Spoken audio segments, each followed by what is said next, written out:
हमने लिमिटेशंस तक स्टडी कर लिया था, है ना? तो लिमिटेशंस याद है? बिना पढ़े आप बता सकते हो क्या क्या लिमिटेशंस थी? बिना बुक को पढ़े, उसमें से पॉइंट्स को पढ़े बिना आप बता सकते हैं लिमिटेशंस क्या थी स्टैटिस्टिक्स की?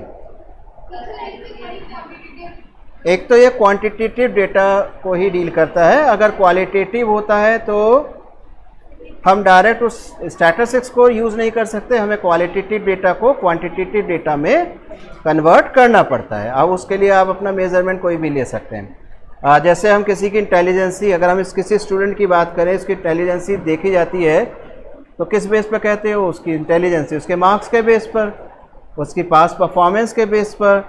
12th में कितने मार्क्स आए? 98%, बहुत बढ़िया, है ना? और किसी की अगर परसेंटेज है 60% तो क्या मान के चलते हो? आप सोच सकते हैं, है ना? मानते हैं ना इस चीज़ को? तो हम जो क्वालिटेटिव डेटा है उसको डायरेक्ट स्टैटिस्टिकली यूज़ नहीं कर सकते, उसका एनालिसिस नहीं कर सकते, तो हमें इसे क्वांटिफाई करना पड़ता है। तो पहली आपकी लिमिटेशन ये हो गई।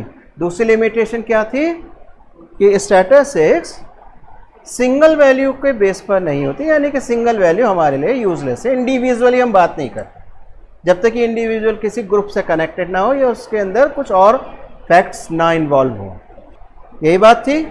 तो हम एग्रीगेट की बात करते हैं। नेक्स्ट क्या थी बात? Random sampling.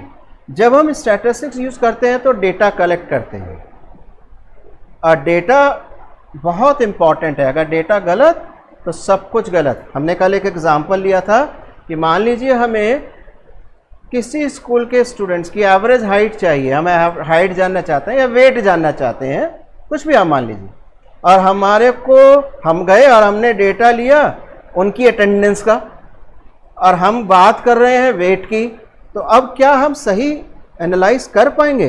देखिए, स्टैटिस्टिक्स आपको एनालाइज करके देगा, क्योंकि इसे तो नंबर्स चाहिए, डेटा चाहिए। आप उसे डेटा दे दीजिए, टूल्स अप्लाई कर दीजिए, रिजल्ट आ जाएगा। एवरेज अटेंडेंस कितनी है मिल जाएगी। लेकिन हमारी प्रॉब्लम जो थी, जो हम प्रॉब्लम स्टडी कर रहे थे, वो क्या थी? हाइट, वेट, जो भी थी, और डेटा हमारा क्या था? अटेंडेंस का। तो डेटा सही होना चाहिए। अब डेटा की हम बात कर रहे हैं, जो डेटा हम कलेक्ट करते हैं वो रिप्रेजेंटेटिव होना चाहिए, यानी कि जो आप सैंपल लेते हैं वो रिप्रेजेंटेटिव होना चाहिए। यहाँ पर दो वर्ड्स यूज किए जाएंगे, आगे हम करेंगे डिटेल में जब जाएंगे। पॉपुलेशन एंड सैंपल, दो वर्ड्स यूज किए जाएंगे, पॉपुलेशन एंड सैंपल। पॉपुलेशन का मतलब जो भी ग्रुप है वो पूरा। जैसे मुझे किसी स्कूल का या किसी सिटी की हम बात करें, एवरेज इनकम चाहिए, तो एक तरीका है उस सिटी के हर एक व्यक्ति जो अर्न कर रहा है उसकी मैं इनकम नोट करता चला जाऊं। आसान है काम? मुश्किल होगा, है ना?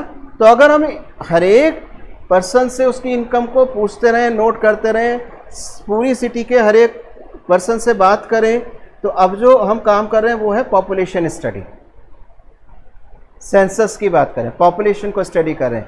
लेकिन हमारे पास जो प्रॉब्लम होती है, जो हम इन्वेस्टिगेशन कर रहे हैं, जो हम करना चाहते हैं, उसके लिए फ़ंड भी होता है, प्रोजेक्ट्स होते हैं, ये तो आपने सुना होगा।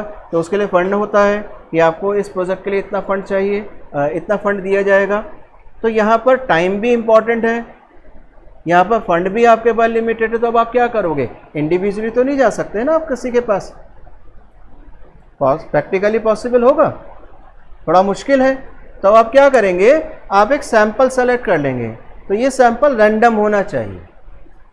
ऐसा नहीं है कि आप पॉश कॉलोनी में गए, वहाँ से सबके इनकम नोट कर ली, या किसी स्लम एरिया में गए, वहाँ से सबकी इनकम आपने लिख ली, और उसके बेस पर आपने एवरेज निकाल के बता दिया कि हमारी सिटी की जो इनकम है वो 1 लाख पर मंथ है एवरेज इनकम। एक ने कहा नहीं जी 500 पर मंथ है। क्यों ऐसा हुआ? क्योंकि सैंपल रैंडम नहीं था, मतलब रिप्रेजेंटेटिव सैंपल नहीं था। तो हमारा जो सैंपल है वो रिप्रेजेंटेटिव होना चाहिए। मैं लाइन टू लाइन नहीं बोल रहा हूँ कुछ भी, मगर आएंगी सारी यही बातें जब आप खुद पढ़ेंगे। तो अब यहाँ पर हम बात करते हैं, हमने बात करी रैंडम सैंपल की। सैंपल की हमें ज़रूरत क्यों पड़ी? क्योंकि हमारे पास लिमिटेशंस हैं, इंफ्रास्ट्रक्चर लिमिटेड होगा, रिसोर्सेज लिमिटेड होंगी, फंड लिमिटेड होगा, मैन पावर लिमिटेड होगी, ठीक है। तो अब हम क्या करेंगे, हम सैंपल लेंगे। तो अब सैंपल कलेक्ट करना है, उसके तरीके अलग हैं। हम आते हैं डेटा कलेक्शन पर, क्योंकि सैंपल क्या है, वो भी तो डेटा ही कलेक्ट करना है। तो डेटा का कलेक्शन किया कैसे जाए, कलेक्शन ऑफ डेटा। अब ये किस तरह से हो सकता है, अब चाहे वो पॉपुलेशन से हो या सैंपल फॉर्म में, वो कैसे भी हो। मेन चीज़ है, आप बुक से मेन पॉइंट्स पढ़ते रहिएगा, कलेक्शन ऑफ डेटा, ठीक है। तो सबसे पहले जो प्रॉब्लम है हमारे पास, हमें ये देखना है कि वो किस तरीके की प्रॉब्लम है, हमारे पास डेटा किस फॉर्म में आ रहा है, क्वालिटेटिव या क्वांटिटेटिव, ठीक है। और अब हम चेक करेंगे हम इस डेटा को कलेक्ट करेंगे कैसे। अब मान लीजिए हम इस किसी कॉलेज की बात करें, किसी स्कूल की बात करें, मुझे एवरेज वेट लेना है, तो क्या करना ठीक रहेगा। छोटा सा स्कूल है, मान लीजिए इसमें 500 स्टूडेंट्स हैं, तो क्या ठीक रहेगा, मैं इंडिविजुअली जाऊं, वेट नोट करूं, ले आऊं, ईजी है, कोई दिक्कत नहीं है, मेरे घर के पास ही है, ईजिली कलेक्ट हो जाएगा। लेकिन अगर स्कूल बड़ा हो या पूरी यूनिवर्सिटी की बात करें, किसी बोर्ड की बात करें, तो अब यहाँ पर ये काम मुश्किल होगा, मुश्किल हो जाएगा। तो यहाँ पर जो डेटा कलेक्ट किया जाएगा, वो डेटा कलेक्शन किस तरह से कलेक्ट किया जाएगा, वो डेटा कौन कौन से फॉर्म में होगा, ये अब यहाँ स्टडी करना है। यहाँ लिखा है broadly classified as primary and secondary data. इससे ऊपर कुछ और पॉइंट्स है, वो मैं भी डिस्कस करूँगा आपसे, कुछ और वर्ड्स यूज़ किए गए हैं। पहले मैं इस पर आ रहा हूँ, प्राइमरी और सेकेंडरी डेटा। तो डेटा तो हम कलेक्ट करेंगे। अब जब हम डेटा कलेक्ट करते हैं तो हम दो तरह से कलेक्ट कर सकते हैं, या तो आप खुद कलेक्ट कर लीजिए, जैसा मैंने कहा मैं स्कूल में गया, 500 स्टूडेंट्स हैं, मैंने कहा ठीक है मैं नोट कर लेता हूँ, तो ये क्या हुआ, प्राइमरी डेटा। प्राइमरी डेटा क्यों हुआ, क्योंकि ये फ्रेश है, ये मैंने कलेक्ट करा, अपनी प्रॉब्लम के लिए कलेक्ट करा, खुद कलेक्ट करा, या किसी भी कंपनी को दिया, ऑर्गेनाइजेशन को दिया, किसी भी, मैंने कहा किसी स्टूडेंट से भाई आप जाके डेटा ले आइए, मीन्स इस डेटा पे पहले कभी वर्क नहीं हुआ है, तो ये हो गया प्राइमरी डेटा। दूसरा होता है सेकेंडरी डेटा। सेकेंडरी डेटा वो होता है जिसे इन्वेस्टिगेटर खुद कलेक्ट ना करके किसी और से ले लेता है। जैसे मैंने 500 स्टूडेंट्स का डेटा कलेक्ट कर लिया, मैंने अपना काम कर लिया, डेटा मेरे पास रखा है, आप आए सर मेरे को भी दे दीजिए, मुझे भी थोड़ा सा उसमें कुछ देखना है, तो मैंने कहा ठीक है ये डेटा आप ले जाइए। अब आपने इस डेटा को खुद तो कलेक्ट नहीं करा ना, आपने तो मुझसे जो डेटा कलेक्टेड था वो यूज़ करा आगे, तो ये बनेगा आपके लिए सेकेंडरी डेटा। तो डेटा हमारा कलेक्शन जो है वो दो तरह से हुआ, प्राइमरी एंड सेकेंडरी, ये बात ध्यान रखिएगा। अब प्राइमरी डेटा किस तरह से कलेक्ट करते हैं, पहले तरीके अलग थे, अब तरीके चेंज हो गए हैं। आप देखिए डेली हो रहा है ये काम, यूट्यूब पे खोलेंगे उसमें भी लिखा होता है प्लीज़ टेक पार्ट इन सर्वे, कभी कभी आपने देखा होगा, तो वो क्या है, वो भी डेटा ही कलेक्ट कर रहे हैं, है ना। कहीं आप किसी शॉपिंग मॉल में जाते हैं, वो कहते हैं लकी कूपन है, अपनी डिटेल्स लिख के बॉक्स में डाल दीजिए, तो वो क्या कर रहे हैं, वो भी डेटा ही कलेक्ट कर रहे हैं। कई बार आपके पास क्रेडिट कार्ड के लिए फ़ोन आते रहते हैं, है ना, फ़ोन आते रहते हैं नहीं, तो उनके बाद भी नंबर आपने थोड़ी दिया, मैं कहा कहीं से तो गया होगा ना, तो डेटा तो उन्होंने भी कलेक्ट करा होगा। अब उन्होंने आपसे तो नहीं पूछा, कहीं और से लिया, तो ये उनके लिए क्या बन गया, सेकेंडरी डेटा हो गया। तो प्राइमरी और सेकेंडरी डेटा में बेसिक डिफरेंस क्या हुआ, प्राइमरी डेटा जो फ्रेश होता है, जिस पे कभी वर्क नहीं किया गया, इन्वेस्टिगेटर अपने प्रॉब्लम के लिए खुद उसको कलेक्ट करता है, ये हो गया प्राइमरी। अब कलेक्टेड डेटा पे कोई और इन्वेस्टिगेटर अगर वर्क करता है, कोई और स्टैटिस्टिशियन उसको यूज़ करता है, तो वो कहलाता है उसके लिए सेकेंडरी। अब प्राइमरी डेटा किस तरह कलेक्ट किया जाए। अब प्राइमरी डेटा कलेक्ट करने के आपके पास कुछ तरीके हैं, नीचे देखिए, कलेक्शन ऑफ प्राइमरी डेटा। ये बीच में जो जितनी भी थ्योरी लिखी है ना, ये आप पढ़िएगा ज़रूर, क्योंकि थ्योरेटिकल क्वेश्चंस पूछे जाएंगे, और जब तक ये बेस कॉन्सेप्ट क्लियर नहीं होगा आंसर नहीं दे पाएंगे। अब प्राइमरी डेटा को किस तरह से कलेक्ट किया जा सकता है, बहुत सारे तरीके हैं, यहाँ आपके पास 4 मेथड्स लिखे हुए हैं, और भी तरीके। आज तो टेक्नोलॉजी का टाइम है, सोशल मीडिया का टाइम है, तो तरीका भी चेंज हो गया है। व्हाट्सएप के थ्रू आप कलेक्ट करते हैं, ट्विटर की तरफ कलेक्ट करते हैं, इवन अगर आप न्यूज़ में सुनते होंगे, आप यहाँ पर ट्वीट करके बताएं, कमेंट करके बताएं, तो ये भी क्या एक तरह से डेटा कलेक्शन ही तो हो रहा है। जो आपसे कह रहा है ट्वीट कीजिए, तो वो क्या कर रहा है, वो काउंट ही तो कर रहा है, लाइक कमेंट क्या आ रहे हैं, व्यूज़ क्या आ रहे हैं, क्या रिस्पॉन्स आ रहा है, यही तो चेक कर रहे हो। आपने सुना होगा टीआरपी डाउन है, टीआरपी अप है, ये क्या है? डेटा कलेक्शन ही तो हुआ है, उसी के बेस पे तो बताया गया है या नहीं? खैर, अब प्राइमरी डेटा कितने तरह से कलेक्ट किया जाता है? पहला है इंटरव्यू मेथड, डायरेक्ट मेथड भी बोलते हैं। दूसरा है मेल क्वेश्चनर, अब ये कम यूज होता है, पहले बहुत यूज होता था। नेक्स्ट है observation method, questionnaire filled and send to enumerator. हालांकि सेकंड और फोर्थ लगभग एक जैसे ही नजर आएंगे आपको, ठीक है। पहला है इंटरव्यू मेथड, इसे हम डायरेक्ट मेथड भी बोलते हैं। अब इंटरव्यू मेथड में भी दो तरीके हो गए। एक तो इन्वेस्टिगेटर खुद जाए इंटरव्यू ले, जो जनरली जब सेंसस सर्वे होता है, ये आपको याद होगा कोविड के टाइम पर door to door health workers आए थे, इंस्पेक्टर्स आए थे, उन्होंने आपके डेटा को कलेक्ट किया था। हो सकता है आपके रीजन में हो, आपके कम्युनिटी में, टाउन सिटी एरिया में हुआ हो, ना हुआ हो। तो वहाँ पर क्या होता है, एक हेल्थ वर्कर आए थे, उन्होंने डेटा लिया था, कितने मेंबर्स हैं, बच्चे कितने हैं, उनको कोई खांसी जुकाम बुखार तो नहीं है, किसका इलाज चल रहा है अगर है तो, ये सब डेटा कलेक्ट किया था। तो इसमें मेन चीज़ क्या थी? Direct contact. इन्वेस्टिगेटर गया, उसने आपसे कुछ क्वेश्चंस पूछे, डायरेक्टली उसको उसका रिस्पॉन्स मिला, उसने नोट किया, आज। अब बहुत सी बार ऐसा होता है उसको डायरेक्ट रिस्पॉन्स चाहिए बट वो खुद नहीं जा सकता, तो कुछ ऑर्गेनाइजेशन है जो इस काम को करती हैं, अच्छी बड़ी ऑर्गेनाइजेशन है। तो मैंने कहा भाई आप चले जाइए, डायरेक्ट उनसे मिल लीजिए और डेटा कलेक्ट करके मुझे दे दीजिए। तो मैं खुद ना जाके मैंने आपको दे दिया ये काम। आपने क्या करा, आप पर्सनली उससे मिले, रेस्पोंडेंट से नोट किया, जो मैंने आपको मैटर दिया था, जो क्वेश्चन दिए थे, आपने नोट करके मेरे को दे दिए। तो यहाँ पर क्या हुआ, इंटरव्यू मेथड हो गया। पर्सनल इंटरव्यू कह सकते हो आप इसको, डायरेक्ट कह सकते हो, इनडायरेक्ट कह सकते हो, बहुत छोटा छोटा सा ही डिफरेंस है। नेक्स्ट है मेल क्वेश्चनेयर मेथड। पहले होता था काम, अब नहीं है ये, अब बहुत कम हो गया है। अब तो व्हाट्सएप पर आ जाता है, जीमेल या आपका मेल जो ईमेल आईडी उस पर वो भेज देते हैं। तो मेल क्वेश्चनेयर में होता क्या है, इसमें जो क्वेश्चनेयर वर्ड है इसका मतलब क्या है, सेट ऑफ क्वेश्चंस। जो प्रॉब्लम आप स्टडी कर रहे हैं उससे रिलेटेड, ये रेलेवेंट नहीं होगा कोई। मुझे अगर हाइट मेज़र करनी है तो मैं ये नहीं पूछूंगा तुम्हारे घर में कितने मेंबर्स हैं, कोई फ़ायदा नहीं है ना। तो उससे प्रॉब्लम से रिलेटेड जितने भी क्वेश्चंस होंगे उन सबको क्वेश्चंस को लिख लिया जाएगा। जब हम क्वेश्चनेयर बनाते हैं तो बहुत सी बातें ध्यान रखनी पड़ती हैं, क्वेश्चंस बहुत ज़्यादा ना हो। अगर आप मुझसे एक के बाद एक 50 क्वेश्चन पूछेंगे मैं इरिटेट हो जाऊंगा, मैं कहा बेकार छोड़ो, तो आपके पास डेटा गलत आएगा। क्यों? बचने की कोशिश करेगा रेस्पोंडेंट। क्वेश्चन बहुत कम भी ना हो कि पता चले आप जो इन्फॉर्मेशन चाहते थे वो इन्फॉर्मेशन कंप्लीटली आपको नहीं मिल पाई। क्वेश्चन बहुत लेंथी ना हो। तो ये बहुत सी चीज़ें हैं। तो मेल क्वेश्चनर में हम क्या करते हैं, हम क्वेश्चंस का सेट बनाते हैं, उस क्वेश्चन के सेट को प्रिंट करा लिया, एनवेलप में रख दिया। जनरली क्या करते थे, उस एनवेलप के साथ स्टैंप रख देते थे, टिकट्स रख देते थे, जिसके पास वो जाए उसे खर्च ना करना पड़े। वरना वो क्या कहेगा, टिकट लगाने पड़ेंगे, 20 रुपये का 15 रुपये का टिकट लेगा, छोड़। तो इन्फॉर्मेशन नहीं मिल पाते थे, रिस्पॉन्स नहीं मिल पाता था। तो क्या करते थे हम, क्वेश्चनेयर हो गया, उसके साथ या तो एनवेलप रख दिया कि आप इसको फिल कर दीजिए, इस एनवेलप में रख के पोस्ट कर दीजिए, बस। तो वो आई थिंक हर कोई प्रेफर करता था, चलो क्या है लिख के पोस्ट ही तो करना है। लेकिन अगर उसमें हम स्टैंप ना दें तो क्या आप रिस्पॉन्स करना पसंद करेंगे? शायद ही कोई करे, है ना, मुश्किल है।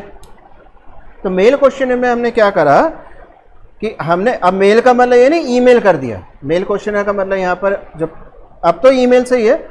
पहले क्या होता था, आपने क्वेश्चन तैयार करे, प्रिंट निकाला, एनवेलप पे रखा, उसके साथ टिकट रखे, सील करके जहाँ भी आप भेजना चाहें एड्रेस पर वो आप भेज दीजिए, उसके बाद वो उसको पोस्ट कर देते थे। तो ये हो गया मेल क्वेश्चनेयर। अब दोनों में इसके बेनिफिट और लिमिटेशंस क्या हुई, इंटरव्यू मेथड में और मेल क्वेश्चनेयर में। जब आप इंटरव्यू मेथड कंडक्ट करेंगे तो आप बहुत बड़ा एरिया कवर नहीं कर पाएंगे, मुश्किल होगा। अगर आपको इस सिटी की मंथली एवरेज इनकम पता करनी है तो हर एक पर्सन से तो नहीं पूछ पाओगे ना, थोड़ा मुश्किल होगा। कई बार ऐसा होता है कोई एक्सीडेंट हो गया है, कोई नेचुरल कैलामिटी है, तो वहाँ आप जाके पर्सनली नहीं पूछ पाएंगे, मुश्किल होगा। ठीक है, तो बहुत सी कंडीशंस आती हैं। खैर, तो लिमिटेशन क्या आ गई कि मेल क्वेश्चनेयर में आप बहुत बड़ा एरिया कवर कर सकते हैं, लेकिन पर्सनल में ये लिमिटेड होगा। अब इसका ड्रॉबैक क्या रहा, जो पर्सनल इंटरव्यू लेगा उसके पास जो इन्फॉर्मेशन होगी वो ज़्यादा सही होगी। आप सोच के देखिए, आपसे मैंने क्वेश्चन पूछा, अब मैं आपके फेशियल एक्सप्रेशन, बॉडी लैंग्वेज से समझ जाऊंगा ये मुझे रिस्पांस सही दे रहे हैं या गलत आएगा, इन्फॉर्मेशन मिल गई। और यही काम अगर मेल क्वेश्चनेयर से करेंगे तो करना तो यही है, अरे भरो फटाफट भेजो, तो मेरे को नहीं पता चला, यानी कि करेक्ट इन्फॉर्मेशन के चांसेस कम हो जाते हैं। एरिया तो बढ़ गया, लेकिन इन्फॉर्मेशन कितनी सही है या नहीं ये नहीं पता चल पा रहा, यानी कि एक्यूरेसी की कमी हो जाती है। डिफरेंस नज़र आ गया। नेक्स्ट है ऑब्जर्वेशन मेथड। ऑब्जर्वेशन मेथड वही है जो मैंने आपसे पर्सनल इंटरव्यू में बात की थी कि मुझे हाइट का डेटा चाहिए था, मैं स्केल ले गया, वेट चाहिए था, वेइंग मशीन ले गया, इंस्ट्रूमेंट जो भी था मैं अपने सारे इक्विपमेंट साथ ले गया, मैंने वहाँ ऑब्जर्वेशन करी, नोट कर लिया, तो बहुत बड़ा इसमें डिफरेंस नज़र नहीं आएगा। नेक्स्ट है questionnaire fills and send by enumerators. ये देखा जाए तो ओवरऑल लगभग एक जैसे ही नज़र आएंगे। Mail questionnaire filled and send by enumerator. कई बार ऐसा भी होता है कि आपसे ये कह देते हैं भाई आप अपने व्यूज़ लिख कर भेज दीजिए, मैं नहीं भेज रहा आपको। जैसे आपने सुना होगा गवर्नमेंट कोई नए रूल को इम्प्लीमेंट करना चाह रही है तो अमेंडमेंट कोई करना है और वो आपके व्यूज़ चाहती है, तो वो क्या कहती है आपसे, हम ये काम करने वाले हैं, अगर आपको कोई सजेशन देना हो, कोई अपने व्यूज़ देने हो तो आप हमें मेल कर दीजिए। तो मैंने आपको कुछ नहीं भेजा, आपने मुझे रिस्पॉन्स दिया। अब मेल तो कोई करता नहीं, मतलब लेटर तो कोई लिखता नहीं है, क्या करते हो, ट्वीट कर देते हो, यही होता है, इंस्टाग्राम पे पोस्ट कर देते हो, यही तो सोशल मीडिया तो यूज़ कर रहे हो, यही तो काम कर रहे हो आप भी। अब इसका फ़ायदा क्या मिला, बहुत बड़ा एरिया कवर हो गया, बहुत सारे रिस्पॉन्सेज आ गए, रेस्पोंडेंट के लिए भी ईजी हो गया, 5 मिनट में बैठ के उसने अपना रिस्पॉन्स लिख दिया, भेज दिया। पहले क्या लिखता, लेटर लिखता, एड्रेस लेता, पोस्ट करता, वो काम मुश्किल होता। तो यहाँ पर आपके पास सफिशिएंट डेटा कलेक्ट हो जाता है। तो ये जितने भी मेथड्स हुए क्या हुए, प्राइमरी हुए या नहीं हुए, सोच के देखिए, प्राइमरी हो गए या नहीं। आपने चाहे रिस्पांस दिया हो या आपको क्वेश्चनेयर का रिस्पांस देना हो या टेलीफोनिक हो, कई बार ऐसा होता है हम टेलीफोन करके पूछ लेते हैं कि भाई आपके पास ये इन्फॉर्मेशन आप हमें प्रोवाइड कर दीजिए, हम नहीं आ सकते, ये भी पॉसिबिलिटी है। सारा डेटा फ्रेश होगा, न्यू होगा, तो ये सब क्या होगा, प्राइमरी डेटा। अब सेकेंडरी डेटा कैसे कलेक्ट करोगे, सेकेंडरी डेटा कलेक्ट करने के लिए जैसे गवर्नमेंट एजेंसीज़ हैं, प्राइवेट सेक्टर्स हैं, वो क्या है अपना डेटा पब्लिश करते हैं। तो हर कंपनी अपना जो रिजल्ट्स है वो पब्लिश करती है कि आज मुझे इस क्वार्टर में इतना लॉस हुआ, इसको इतना प्रॉफिट हुआ, ऐसा होता है नहीं। अब आपने क्या करा, वहाँ से डेटा ले लिया, तो डेटा आपने तो नहीं कलेक्ट करा ना, ऑलरेडी पब्लिश डेटा को यूज़ करा, तो ये आपके लिए क्या बना, सेकेंडरी। यहाँ भी और भी केसेस बन सकते हैं, ये भी प्राइमरी मान सकते हो अगर फर्स्ट टाइम अगर आप इसको यूज़ कर रहे हो, खैर, मगर ये बना क्या, सेकेंडरी, क्योंकि ये ऑलरेडी पब्लिश एनालाइज डेटा है, तो आपने उस डेटा को अपने लिए यूज़ कर लिया। मुझे 2 कंपनीज़ की कंपैरेटिव स्टडी करनी है, उनके प्रॉफिट और लॉस को एनालाइज करना है, तो मैंने एक रिलायंस का ले लिया, एक भारतीय एयरटेल का ले लिया, दोनों को कंपेयर कर लिया, तो डेटा मैंने कलेक्ट नहीं करा, कलेक्टेड डेटा को यूज़ कर लिया, तो ये क्या बना, सेकेंडरी डेटा। और कहाँ से आ सकता है डेटा, मैगजीन से आ सकता है, गवर्नमेंट ऑर्गेनाइजेशंस हैं, हेल्थ ऑर्गेनाइजेशंस हैं, वर्ल्ड हेल्थ ऑर्गेनाइजेशन है, या कोई एकेडमिक इंस्टीट्यूट है, एकेडमिक बोर्ड्स हैं, जैसे CBSE होगा, NCERT हो गई, वो भी अपने डेटा पब्लिश करते हैं। आपका CA का बोर्ड है, वो कहता है कि भाई या आपको ये देखना है भाई अब जो फाउंडेशन कोर्स के लिए रजिस्ट्रेशन हो रहे हैं उसमें क्या चेंज हो रहा है, क्यों चेंज हो रहा है, मुझे स्टडी करना है, तो मुझे प्रीवियस 10 ईयर्स का डेटा चाहिए, तो कहाँ से आएगा, साइट पे मिल जाएगा। वो कहते हैं कि इस ईयर में इतने रजिस्ट्रेशन थे, इस ईयर में इतने रजिस्ट्रेशन, डेटा आ गया आपके पास। तो आपने कलेक्ट तो नहीं करा ना, वहाँ से जो कलेक्टेड डेटा था उनका वो अपने यूज़ कर ली। तो जो एकेडमिक ऑर्गेनाइजेशन थी, हेल्थ ऑर्गेनाइजेशन थी, फाइनेंशियल इंस्टीट्यूट्स हैं, गवर्नमेंट इंस्टीट्यूट्स हैं, प्राइवेट सेक्टर्स हैं, वो जो अपना time to time data publish करते हैं, उस डेटा को अगर आप यूज़ कर रहे हैं तो वो आपके लिए सेकेंडरी डेटा हो गया। यहाँ ये बात क्लियर हो गई। अब जरा कुछ पॉइंट्स और डिस्कस करने हैं यहाँ पर, ये हमें आगे यूज़ करने हैं।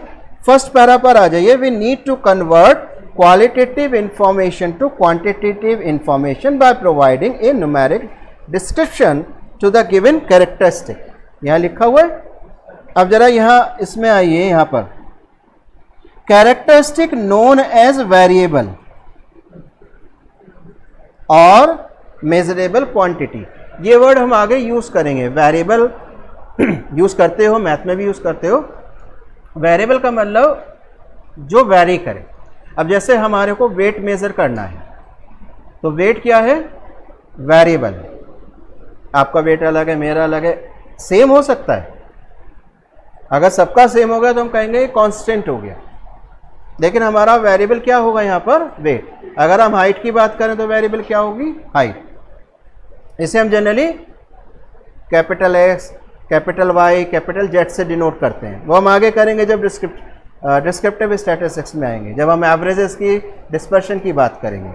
नेक्स्ट इसमें आइए, यहाँ पर लिखा है discrete variable and continuous variables. A variable on the other hand is known to be continuous and discrete. मिल गए ये दोनों वर्ड्स। डिस्क्रीट वेरिएबल्स का मतलब बहुत सिंपल सी लैंग्वेज में समझिएगा, जिसको फ्रैक्शन में डिवाइड ना करें।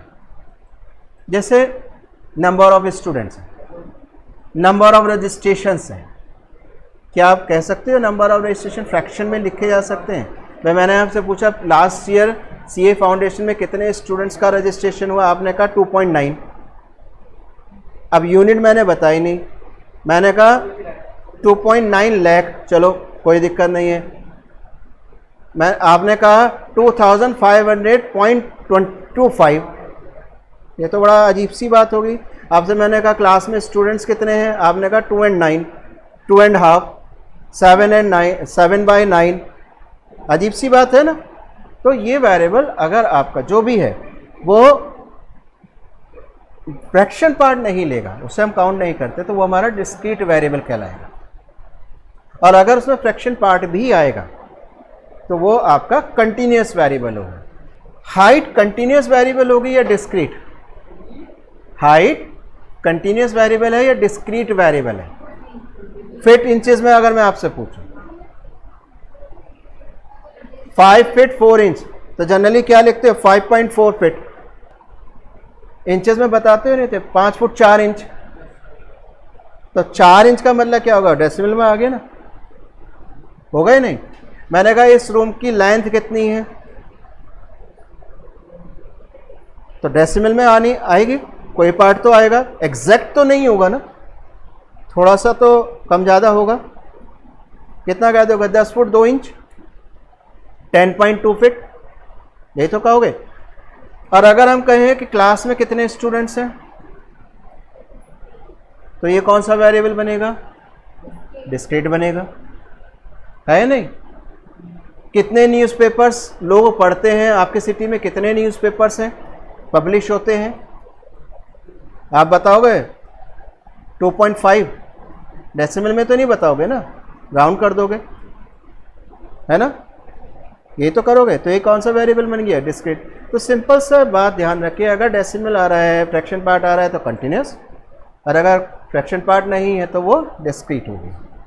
फिलहाल के लिए आगे हम जब यूज़ करेंगे इन कॉन्सेप्ट को और डिटेल में तब स्टडी करेंगे। आगे और भी एग्जांपल्स लिखे हैं, आप पढ़िए इनको। जैसे वेट, सेल, प्रॉफिट, हाइट, ये सब क्या है, कंटिन्यूस हो गए। ठीक।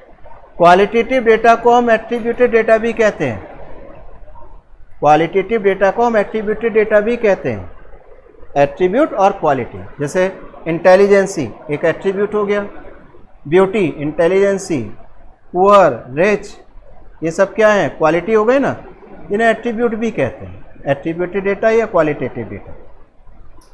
बताएं आज तक का जो हमने डिस्कस करा है उसमें कहीं कोई दिक्कत, कोई कंफ्यूजन हो तो बताइए, और देख लेते हैं कोई और पॉइंट इसमें डिस्कस करना है या नहीं। आगे इसको पढ़िएगा ज़रूर, ऐसा नहीं है कि आप ना पढ़ें। नेक्स्ट है स्क्रूटनी ऑफ डेटा। ये बहुत मुश्किल नहीं है। स्क्रूटनी ऑफ डेटा का मतलब जो डेटा कलेक्ट हुआ है वो कितना सही है, ये जानना बहुत ज़रूरी है। तो डेटा को कलेक्ट करने के बाद ये देखना बहुत ज़रूरी है, डेटा ऐसा तो नहीं है कि उसमें बहुत सारा जो इन्फॉर्मेशन आ रही है वो हमें ज़रूरत ही नहीं थी, और ऐसा भी नहीं होना चाहिए कि जो हमें चाहिए वो इन्फॉर्मेशन भी ना हो। तो एक बार उसकी स्क्रूटनी ज़रूरी है। ठीक है, ये हमने यहाँ तक का डिस्कस कर लिया है।